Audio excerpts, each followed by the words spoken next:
She didn't leave because you weren't enough. She left because she figured you out. And in her world, certainty doesn't create safety, it suffocates intrigue. It doesn't build trust, it erases thrill. She wasn't seeking perfection, no, ain't.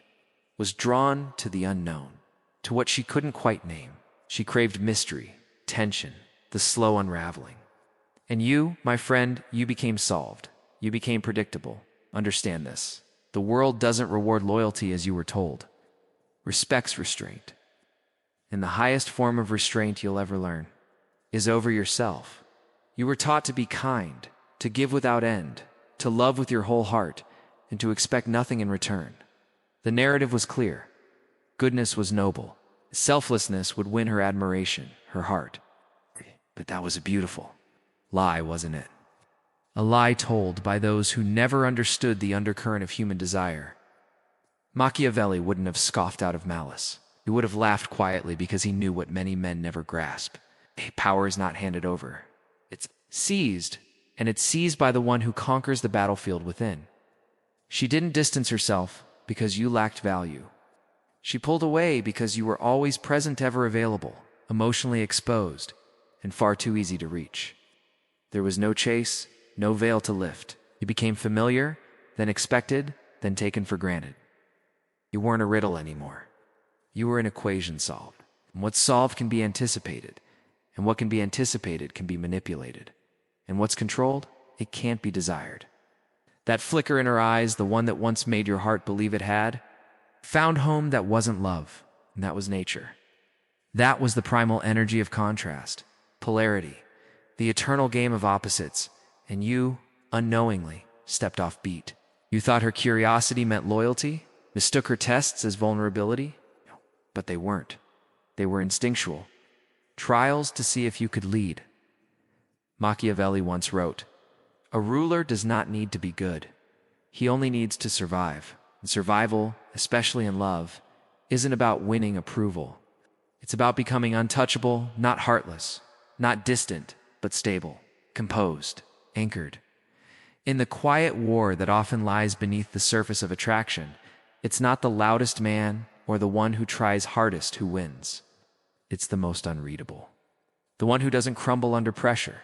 The one who doesn't over-explain himself. The man who doesn't chase validation. Because worth, it is not proven. It is lived, breathed, felt in silence. Women aren't magnetized by chaos. Despite what modern cliches might tell you, they're drawn to composure. To the man who can feel deeply yet remain unmoved, who speaks after silence has earned its moment. Who reveals glimpses, never everything, because mystery is maintained by restraint. Most men, in their desperation to be accepted, to be loved, reveal everything.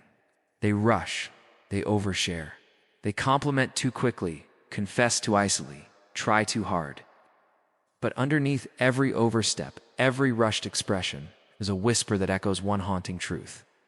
I need you to like me, and nothing kills. Attraction faster than need. You thought you were being romantic, thought you were offering your heart with open hands. But to her, it looked like surrender. Like you were trading your essence just to stay close. She didn't leave out of cruelty. It wasn't malice that moved her. Away it was instinct. She left because her biology whispered a truth too. Alice, ancient to ignore.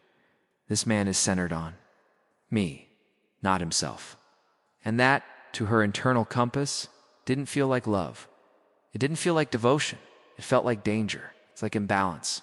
No one ever taught you this, no father. No mentor, no book ever broke it down. But here it is. Attraction isn't built on availability. It's born from tension. It's not from how much you expose, but in what you withhold. What you protect. Your presence should never feel common. It should feel rare, precious. Your attention, not spilled. It's not spilled. Because what is freely given, especially in excess, is quietly devalued. It disappears into the background like static. You don't need to turn cold. You're not asked to be cruel, but you do need to be calculated. Not deceptive, but intentional. You don't need to disappear, but every move must have purpose. Because when she looks at you, she's not admiring your words. She's scanning your structure. Is he grounded?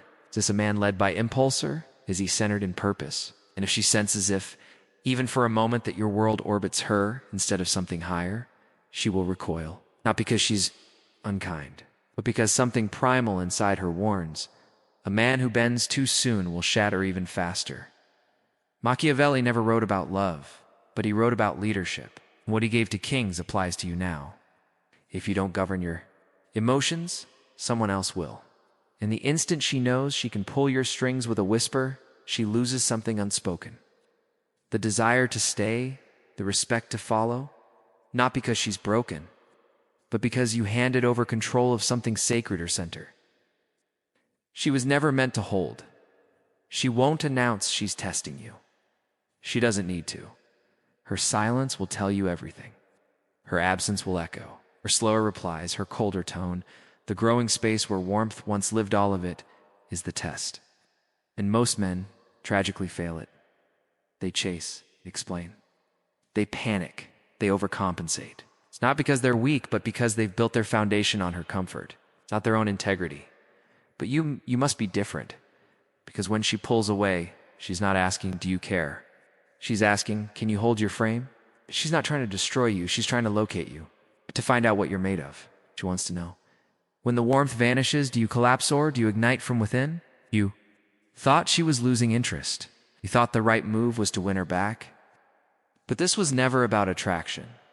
It was about calibration, alignment. Because every woman, whether she knows it consciously or not, it's not just watching your charm. She's searching for leadership. Not force, not dominance, not ego, but that quiet, grounded presence of a man who governs himself first. He doesn't beg for reassurance. He doesn't crumble when tension builds. He doesn't betray his values for temporary peace. He holds his line, breathes through discomfort. He remains. She's not looking for another mirror. She's already surrounded by men who reflect her, mood, echo her words, adapt until they vanish. That's not strength. That's erosion, gradual, invisible, until one day, there's nothing left of you but a reflection in, not even one she wants to keep looking at. She doesn't feel that as love. She feels it as pressure. It's a burden she never asked to carry. Because when you become the mirror, reflecting everything she feels, needs, or believes, you silently ask her to carry the structure. But she doesn't want to lead. She wants to lean. She wants to rest, to feel safe, to relax into something solid. But only if what she leans on doesn't collapse under pressure. That's the test, always unspoken, but always present. So when she gets quiet, don't rush to fill the silence with words. When she steps back, don't step forward out of fear. Hold the line, not to manipulate, not to play games, but to demonstrate something far more important, that you don't orbit her. Approval. That you generate your own gravity. Your identity doesn't hang on whether she stays or pulls away, because her distance isn't a door slamming shuts, a scan, sensor. She's measuring something vital. Will you abandon yourself just to hold on to me? And the moment you do, the moment you sacrifice your center for closeness, you become replaceable. Not because she's cruel, but because a man who molds too quickly, who reshapes himself too icily, can't be relied on in chaos. Chaos is life, whether she admits it or not. She's not just scanning for sweetness, she's testing for strength. Machiavelli would have called this moment exactly what it is, a loyalty test. Not her loyalty to you, but your loyalty to yourself. And most men, not out of malice or weakness, fail.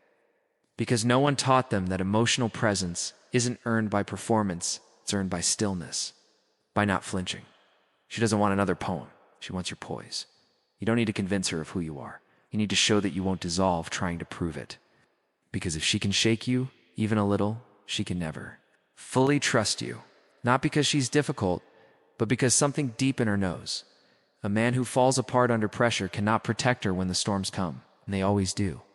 What she truly desires is not submission. It's solidity. The kind of strength that doesn't roar, it simply is. So when the temperature drops, when the atmosphere goes cold, don't perform. Don't protest. Don't plead. Be still. Be grounded. Be zen. Because in that silence, she won't see indifference.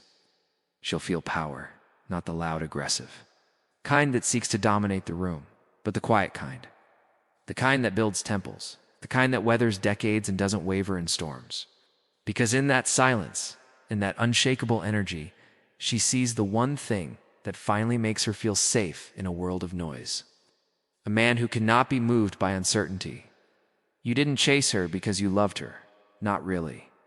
You chased her because somewhere deep beneath all the surface feelings, you were starving. Starving not for love, but for confirmation. You needed her eyes, her attention, her presence to reassure you of something you weren't sure of yourself, that you exist, that you matter, that you're enough. That's not love. That's addiction. And Machiavelli, had he lived in your time, he wouldn't have condemned you. He would have warned you. Because any man who ties his worth to another's validation has already given away his crown. Quietly, willingly, tragically. But it didn't begin with her. No, it began long before. It began the moment they told you that being good meant being agreeable, that being liked was the safest path, that being chosen by someone else was the highest honor a man could hope for. And so you adapted, you adjusted. You became what they said would keep you loved. You performed. You learned to smile, even when it hurt. You said yes when every cell in your body screamed no. You listened more than you spoke. You gave more than you received. You silenced your truth to avoid conflict, to stay desirable. And every time you did that, every time you shrank yourself for her comfort, you weren't loving. You were bargaining, trading pieces of your soul for tokens of approval. And it happens so quietly, doesn't it? You don't even realize it at first. Because approval, especially when it comes from her's emotional heroine, one hit and you feel electric, alive, like finally someone sees you. 2 hits, and you start to forget who you were before she entered the picture. 3 hits, and suddenly, you're not walking anymore. You're crawling, begging, burning yourself out just to stay in her orbit, not because she demanded it, not because she forced it, but because somewhere along the way, you convinced yourself that being chosen made you real, that her validation was the proof of your worth. But here's the quiet, brutal truth most men never hear. Approval is leverage. And once she senses you need it, truly need it, she no longer needs to respect you. She can manage you, shape you, influence you. Not because she's manipulative or cruel, but because instinctively people manage what they don't admire. They control what they don't fear. And they use what they don't deeply respect. When you offer your identity up for approval, when you reshape your essence to fit her expectations, you no longer stand as a presence, you reduce yourself to a product, a commodity. You've seen it before, haven't you? The man who lives to impress, who waits by his phone like it's a lifeline, who tailors every thought, every move, every word to win her favor, who apologizes for merely existing, who says whatever you need before she's even spoken. That man doesn't inspire desire. He inspires exhaustion, because no woman wants a man who orbits her like a moon, dependent on her gravitational pull. She wants a sun burning, radiant, shakeable, self-contained, a source of light and heat that rises and sets by its own cycle. It's not hers. Machiavelli didn't write about love. He wrote about power. But hidden between the lines of strategy and rule is a truth about attraction. Power in its purest form comes from detachment, especially from the need for approval. You think you need her recognition to feel worthy? In reality, what you truly need is your own. If your value rises and falls based on how she looks at you, how she responds, how often she texts back, then you've ceased being a man. You've become a mirror. And a mirror is only useful when someone else is looking into it. That kind of man empty of substance, void of fire, can never hold her interest for long, because one day she'll walk away, not because she stopped loving you, but because there was nothing behind the glass. No core, no edge, no pulse, just reflection. Have you? Just need. Understand this. No woman can complete you. That's a myth sold by broken fairy tales and desperate hearts. The best she can do is amplify what's already whole. So if you come to her empty, hoping to find yourself in her affection, she will hand you silence. Not out of cruelty, but because you've asked her to give you something that was never hers to provide. So stop chasing the hit. Break the addiction. Reclaim your crown. You weren't born to audition for acceptance. You were born to reign. Not with arrogance or noise, but with quiet certainty. You weren't made to perform for love. You were designed to embody it. Not the love that kneels, pleads, or chases, but the kind that walks forward even when no one is clapping. Control isn't about silence. It's about restraint with purpose. It's like the difference between a spark and a furnace. One flickers and fades, the other heats entire kingdoms. And this is what she longs to feel: consistency, fire, warmth, not just in fleeting moments, but over time, every man feels. But very few hold. Most leak. They erupt too quickly, cry too soon, cling to desperately, and then they wonder why she pulls away. Why she feels more tired than desired. Not because they're broken, but because no one ever taught them what to do with the fire inside. We're told to be open, to express your feelings, but what they never told you was this: expression, without structure, becomes erosion. Let that sink in. You were told to speak your truth, to open up, to share everything. But no one warned you that unchecked expression, when unshaped by discipline, slowly dissolves your foundation. Like water against stone, it carves away at your strength until nothing solid remains. Machiavelli once said, "It is better to be feared than loved, if you cannot be both." But what he didn't say, what many misunderstands, is that fear without self-mastery is not strength, it's chaos. Chaos doesn't earn respect. It incites rebellion. It repels the very safety it seeks to command. True power, the kind that walks into a room and stills, without speaking, doesn't come from force or volume. It comes from presence. And presence, real presence, is born in composure. Think passion makes her stay? That intensity wins hearts. But passion without roots is wildfire. It burns brightly, then turns everything to ash. It may thrill her for a moment, but in the long run, it exhausts her. Because she doesn't want a man who is consumed by every emotion. She wants a man who feels deeply, still has the strength to choose what the world sees. A man who can feel heartbreak and yet still take the next step. Who can hold rage in his chest and still choose silence over destruction. Who can love fiercely but does not bleed recklessly. That is emotional control, not cold, not numb, but intentional, refined, earned. Because she will test you, not to play games, but because it's built into her. A woman's nervous system is wired for survival. She scans for stability the way a flame searches for oxygen, not with words, but with senses. She picks up on the rise in your voice, the urgency in your replies, the tremble beneath your calm, "I'm fine." She doesn't need to hear chaos to know it's there. She feels it in the cracks between your words. And when she senses instability, she retreats. Not out of malice, but out of instinct. Because if you can't regulate your own internal weather, how can she ever trust you to shelter hers? So you must become the man who can stand in the center of every storm and still choose his own weather. The man who doesn't react blindly, but responds with intention, with timing, with control. Not because he is emotionally shut off, but because he is sovereign. His world is ruled from within. Your pain, you don't parade it. You refine it until it sharpens your awareness. Your desire, you don't chase with it. You command through it. Your sadness, you don't spill it carelessly. You hold it like a secret until someone has earned the right to witness it. This is not repression.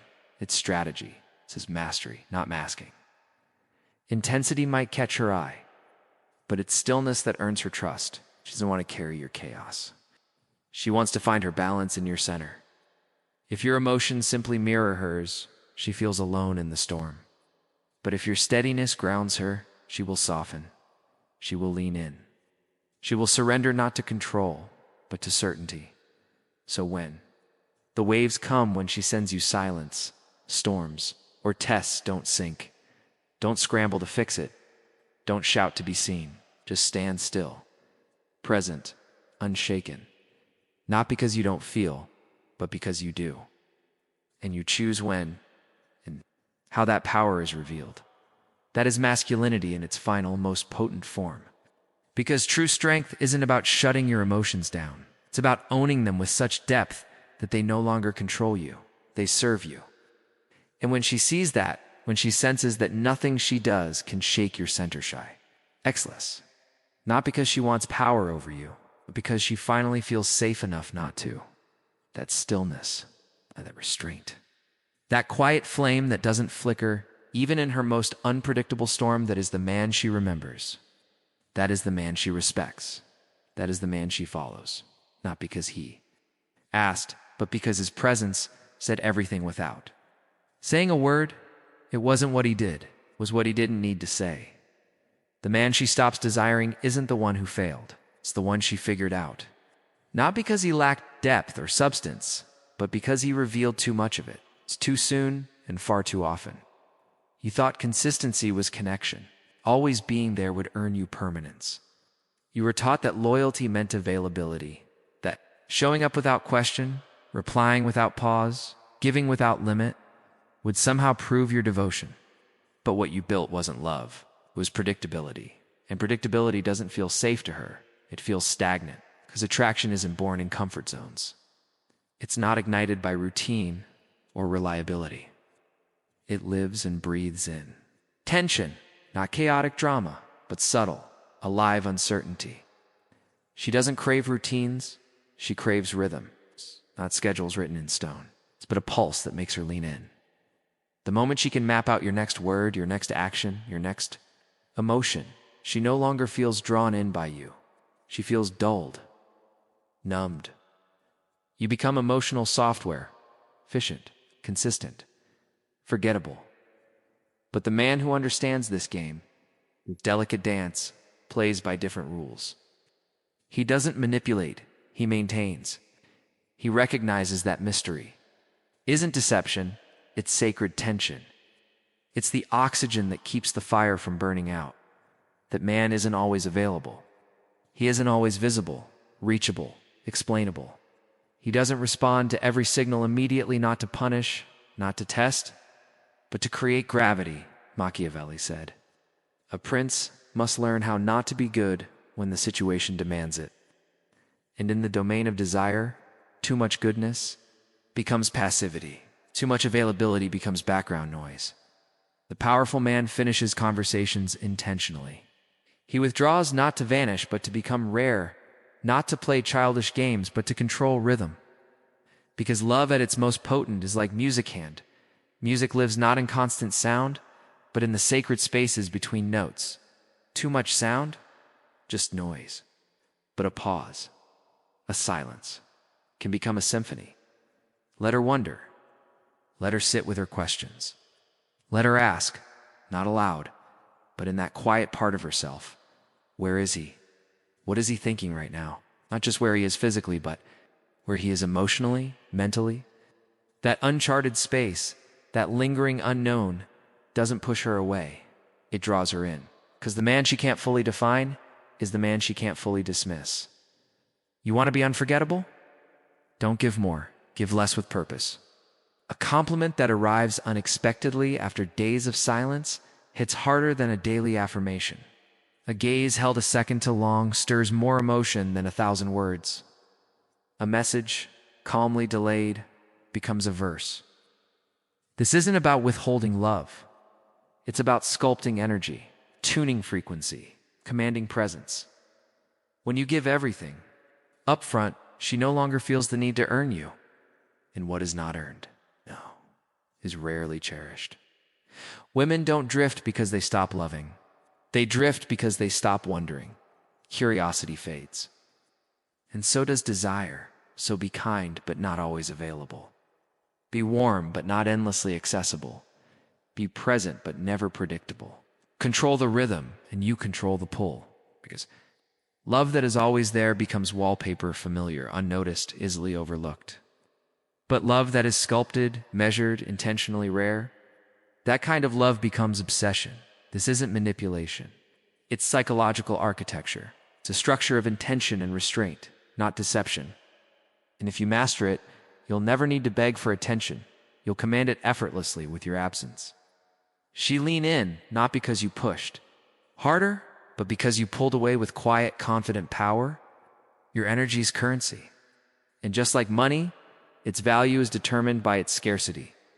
The more freely and frequently you give it away, the cheaper it becomes. But the man who protects his energy, who chooses carefully when and where to invest it, transforms silence into something golden. You don't need louder words. You need rarer presence. Most men try to connect by flooding the room with effort. They text more. They talk endlessly. They explain every detail, justify every decision, overshare in the name of honesty. But transparency without limits doesn't build trust. It builds expectation. And once expectation sets in, the magic begins to fade. Because expectation is the enemy of mystery. You've been told that connection is the reward of constant effort. But in reality, true connection isn't about volume. It's about precision. It's every glance, every phrase, every pause. These must feel deliberate, meaningful, not frantic, not automatic. Not the reflex of a man uncertain of his worth. Attention that's always available eventually becomes invisible. But attention that feels earned, that carries weight, becomes unforgettable. Machiavelli didn't write about energy, but he understood the nature of perception. And in the realm of power, perception is everything. Access equals value. If everyone can reach you icily, no one will truly revere you. So stop being a free sample. You weren't born to be consumed like a commodity. You're here to be considered, to be respected. Your time should be priced, your attention filtered. Your warmth measured like fire in the heart of winter, precious and intentional. Because when she senses your energy is deliberate, not desperate, she pauses, she slows down. Her mind begins to wander in the best way possible. She starts to wonder, what makes him choose me? Instead of obsessing over why hasn't he replied. That subtle shift, that psychological tension between access and absence, that's where your power lives. You don't create desire by being always available. You create it by being valuable, not by withholding love out of spite, but by directing it with purpose.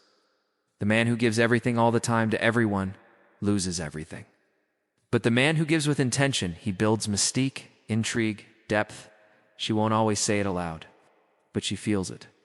In the thoughtful silence before you respond, in how your compliments are given like rare treasures, not tossed around like pennies.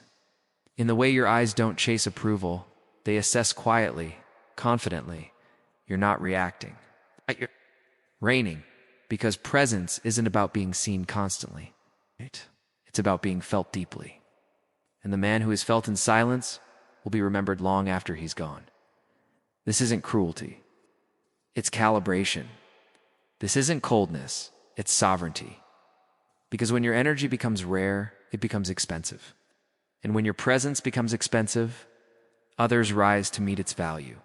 That is emotional economy, where your attention is no longer a handout, but a relic.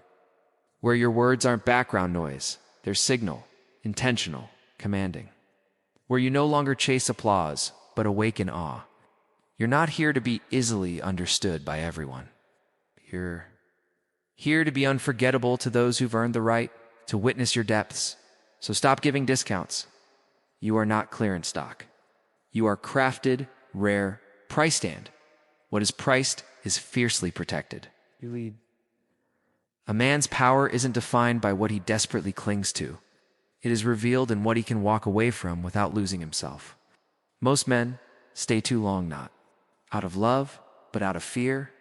Fear of losing her, fear of being alone, fear that without her they are nothing. But here's what Machiavelli would whisper into the ear of the modern man. Anything you cannot detach from already owns you. And what owns you inevitably rules you. She doesn't need to hear you say it. She feels it intuitively in how quickly you respond, how much you accommodate, how your spine bends at the mere hint of distance. She senses it not through logic, but instinct. And that instinct tells her this man isn't here to lead.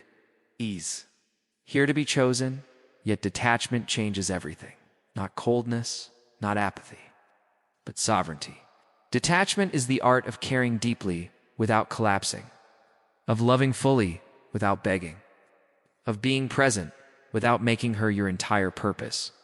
And she will test this. She'll grow distant. She'll pull back. She'll flirt with silence. To punish you, but to ask the unspoken question, will you abandon yourself just to keep me? Most men do. They over-explain. They overgive. They shrink their dreams, their boundaries, just to stay in her orbit. And in that moment, they lose the very thing that once drew her in their presence without permission, their power without pleading. But the man who can detach, who can leave the table if staying costs his self-respect, that man becomes dangerous in the most magnetic way. His strength is not in how tightly he holds on, but in how little he fears being left. He doesn't threaten. He doesn't raise his voice. He doesn't chase. He simply stands, letting the silence speak for him. I want you, but I don't need. You and I will never trade my crown for your comfort. This man cannot be guilted, manipulated, or twisted into something softer just to keep someone close. He will stay if the path aligns, but if it doesn't, he walks not with bitterness, but with peace. And here lies the paradox.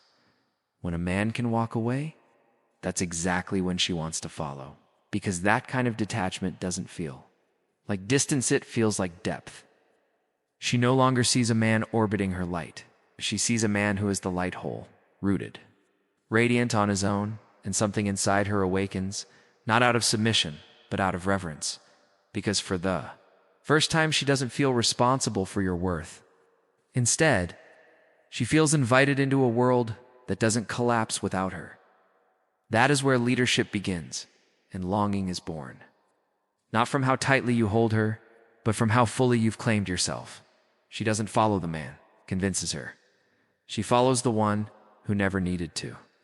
You were taught that if you say the right words, express the right feelings, and offer the perfect combination of charm and devotion, you'll win her heart.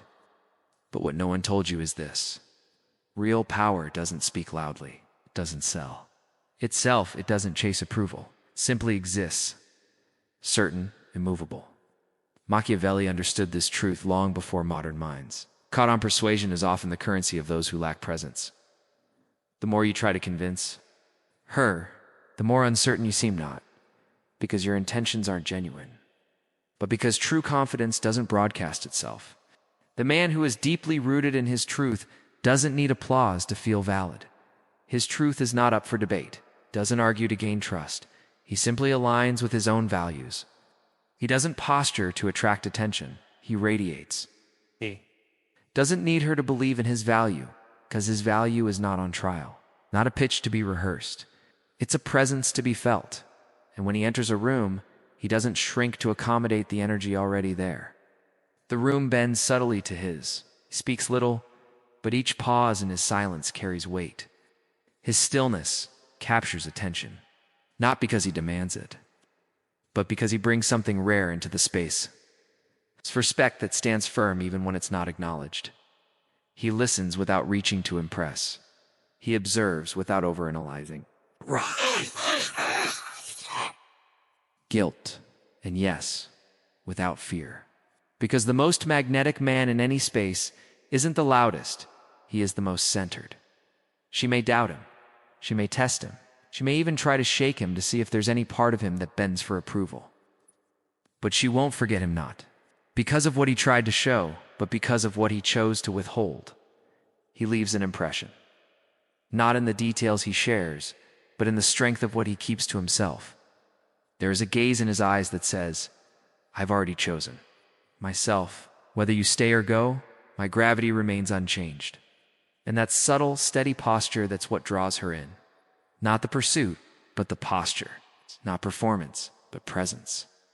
Because in the end, presence is the final form of power.